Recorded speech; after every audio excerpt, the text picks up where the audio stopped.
नमस्कार, मैं पावनी और बीबीसी आपदा के BNPU न्यूज़ में आपका स्वागत है। और आज हम बात करेंगे अहमदाबाद के प्लेन क्रैश के बारे में। अहमदाबाद प्लेन क्रैश इस तरह से की जाती है। भारत में विमान हादसों की जांच। बीती 12 जून को गुजरात के अहमदाबाद से लंदन जा रहा एयर इंडिया का एक विमान हादसे का शिकार हो गया। हादसा इतना भयावह था कि विमान में सवार केवल एक ब्रिटिश यात्री छोड़कर सभी लोगों की मौत हो गई। मारे गए लोगों में गुजरात के पूर्व मुख्यमंत्री विजय रूपानी भी शामिल थे। देश के नागरिक विमानन यानी सिविल एविएशन मंत्री राम मोहन नायडू किंजरापू ने कहा है कि हादसे की जांच शुरू कर दी गई है। उन्होंने एक्स पर लिखे एक पोस्ट में कहा है कि ICAO के निर्धारित इंटरनेशनल प्रोटोकॉल के तहत AAIB ने हादसे की औपचारिक जांच शुरू कर दी है। उन्होंने कहा, इसके अलावा सरकार इस मामले की विस्तृत जांच के लिए कई विषयों के विशेषज्ञों के एक उच्च स्तरीय समिति गठित कर रही है और भविष्य में ऐसी घटनाओं को रोकने के लिए काम करेगी। अहमदाबाद में एयर इंडिया का जो विमान दुर्घटनाग्रस्त हुआ है, बोइंग का 787 से 8 ड्रीमलाइनर था और इसमें 242 लोग सवार थे।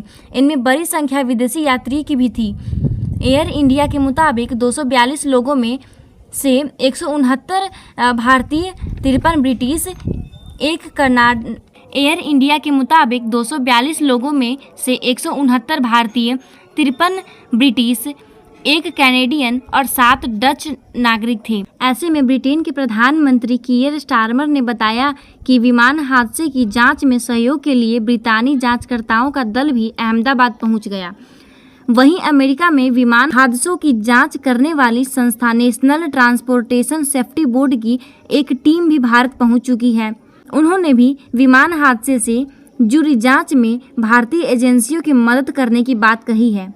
लेकिन भारत में ये कोई पहला विमान हादसा नहीं है और न ही पहली बार किसी हादसे की जांच हो रही है।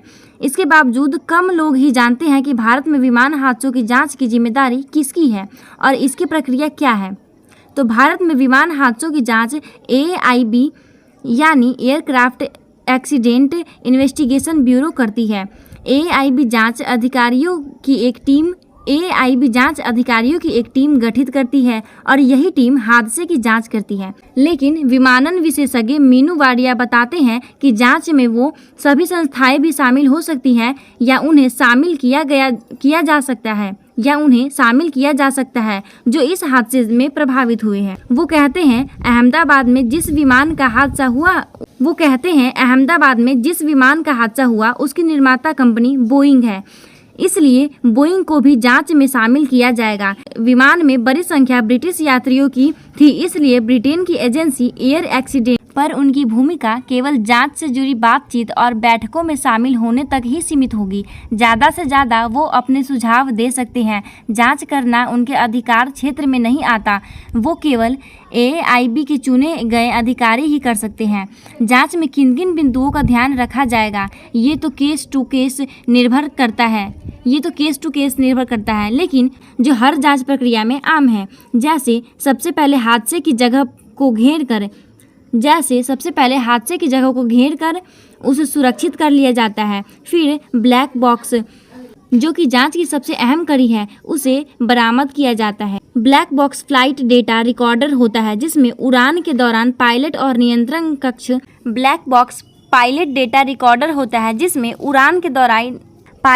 नियंत्रण कक्ष के बीच रिकॉर्ड हुई बातचीत का ब्यौरा होता है। फिर सबूत इकट्ठा किए जाते हैं। इसके लिए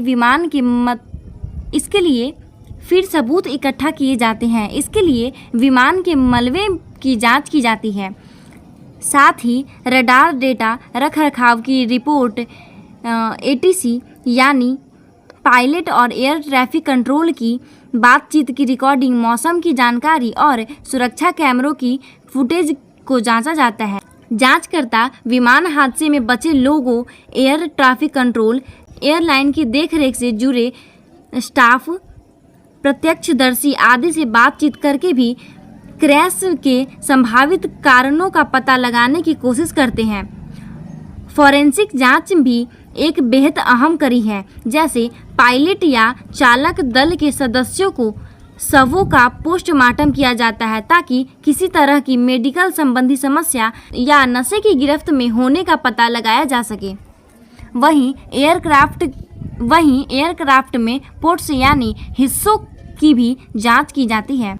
इन शुरुआती जांचों के बाद ही जांचकर्ताओं की टीम का गठन किया जाता है। जांचकर्ताओं की टीम में कौन होते हैं शामिल? मीनू वाडिया के मुताबिक इस टीम के डॉक्टर्स, मनोचिकित्सक, इंजीनियर्स, पायलट, एविएटर्स और कुछ अन्य विशेषज्ञ शामिल होते हैं। ये सभी हादसे के हर पहलू की जांच करते हैं। जांच पूरी हो जाने के बाद AAIB इससे जुड़ी रिपोर्ट सार्वजनिक करती है और ये इसे अपनी वेबसाइट पर प्रकाशित करती है। जांच की फाइनल रिपोर्ट ICAO को भी भेजी जाती है और उन सभी पक्षों को भी भेजी जाती है जो इस जांच में शामिल थे। हादसे की जांच के बाद जो भी सुरक्षा से जुड़े सुझाव दिए जाते हैं उन्हें DGCA और ICAO में शामिल देशों का उड्डयन विभागों को भेजा जाता है ताकि वे उन्हें लागू करें और भविष्य में ऐसे हादसे न हो इसके लिए कदम उठाएं। साल 1944 में अमेरिका के शिकागो में दुनिया भर के 52 देशों के एक अंतर्राष्ट्रीय नागरिक विमानन समझौता हुआ। इन समझौते के तहत इन देशों जिसमें भारत भी शामिल था में एक आम राय बनी कि वो अंतर्राष्ट्रीय हवाई यात्राओं को महफूज और शांतिपूर्ण बनाने के लिए कुछ नियम बनाएंगे। ये नियम एयर स्पेस के इस्तेमाल, सुरक्षा मानक, एयरक्राफ्ट के रजिस्ट्रेशन, कस्टम और इमिग्रेशन की प्रक्रिया से जुड़े हुए थे और इनका पालन समझौते पर हस्ताक्षर करने वाले हर देश को करना था। इस समझौते के बाद संयुक्त राष्ट्र की एजेंसी ICAO यानी अंतर्राष्ट्रीय नागरिक उड्डयन संगठन की स्थापना हुई, जो आज भी मौजूद है और अंतर्राष्ट्रीय यात्राओं के प्रबंधक में मदद करता है। ICAO की स्थापना में पहले यानी 1944 से पहले भारत में विमान हादसे से जुड़े मामलों की जांच इंडियन एयरक्राफ्ट 1934 के तहत होती थी। तब भारत ब्रिटिश शासन के अधीन था। फिर जब शिकागो कन्वेंशन हुआ और भारत ICAO के संस्थापक सदस्यों में से एक बना, तब संगठन के तय किए जाने मानकों के आधार पर काम होना शुरू हुआ। भारत ने अंतर्राष्ट्रीय मानकों के अनुरूप एक राष्ट्रीय नागरिक विमानन प्राधिकरण का गठन किया, जिसमें DGCA यानी नागर विमानन महानिदेशालय के रूप में जाना जाता था। DGCA भारत में नागरिक हवाई उड़ानों से जुड़े नियमों और सुरक्षा की देखरेख करता था। पायलट और इंजीनियरों को लाइसेंस मुहैया कराना, एयरलाइंस को परमिट देना, विमान उड़ान भरने लायक है या नहीं ये सुनिश्चित करना, हवाई यात्रा से जुड़े नियम और दिशा निर्देश बनाना, ICAO के मानकों के अनुसार काम हो रहा है या नहीं ये सब कुछ सुनिश्चित करने की जिम्मेदारी DGCA की है। साल 2012 की DGCA विमान हादसों की जांच भी किया करता था, पर चूंकि DGCA खुद नियम बनाता था और हादसे की जांच भी करता था, इसलिए उनकी निष्पक्षता को लेकर सवाल उठते थे। ICAO के नियम कहते हैं कि विमान हादसों की जांच एक स्वतंत्र संस्था करे जो न तो एयरलाइन की हो और न रेगुलर हो। यही कारण है 2012 में भारत सरकार ने एयरक्राफ्ट एक्सीडेंट इन्वेस्टिगेशन ब्यूरो का गठन किया ताकि विमान हादसों की स्वतंत्र और निष्पक्ष जांच हो सके।